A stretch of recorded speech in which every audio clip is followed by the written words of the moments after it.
Paleo Mommy here, and today I'm doing my first video. What?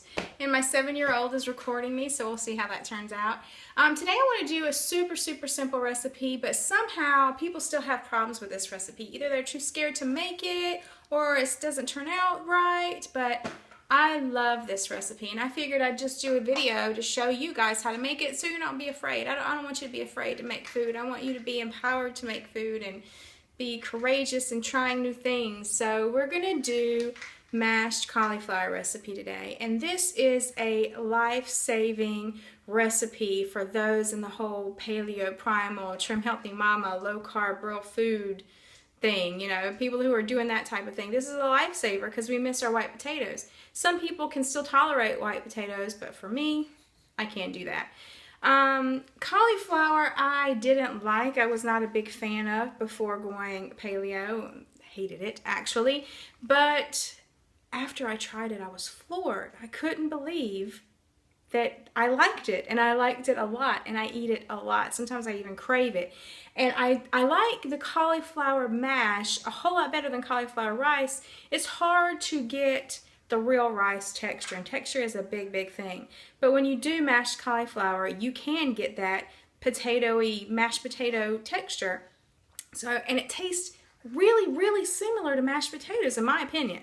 So that's what we're gonna do today. And we're gonna start off with the cauliflower. So over here we have cauliflower florets. So we had a small head of cauliflower, we cut the florets off, put it in a colander, washed it.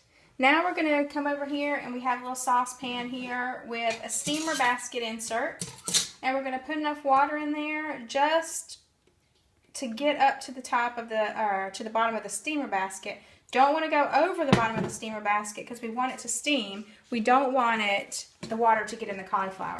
Now we're going to put our cauliflower in there, cover it, turn on the heat, and we're going to let that go for about 15-20 minutes or until the cauliflower is fork tender. So our cauliflower is done, so you're just going to take a fork and stab it in there, make sure that it's tender. We're going to take all of the cauliflower and put it into our blender, Vitamix. This is a Ninja. Put it all in there.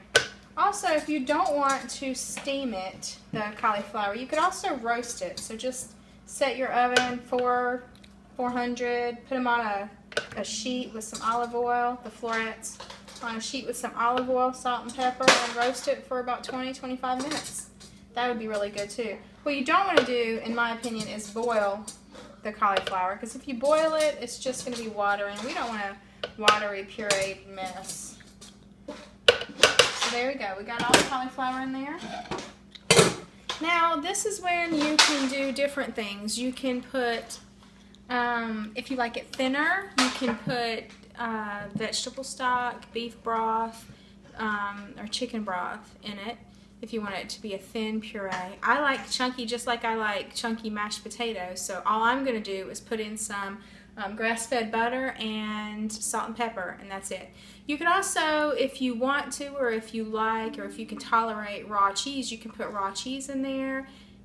Roasted garlic would be good, and stuff like that, chives, scallions, stuff that you would normally put in a mashed potato recipe. So here we're going to put in a little bit of grass-fed butter and salt and pepper. This is a really small head of cauliflower too, so it's not going to feed that many.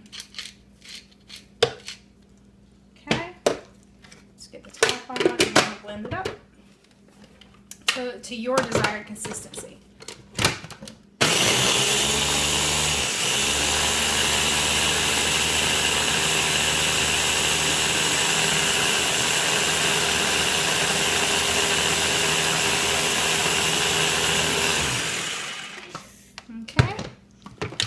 Yep.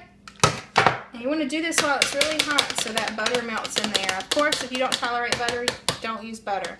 And it tastes just as fine without butter if you use broth instead. So I'll take it out, put it in a bowl here.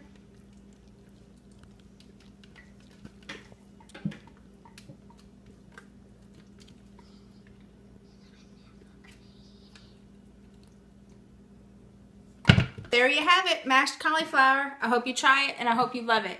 And don't forget to visit PaleoMommyInc.com, or you can visit Paleo Mommy on Facebook and you'll get lots more tips, tricks, and recipes just like this. So see you later. Thanks.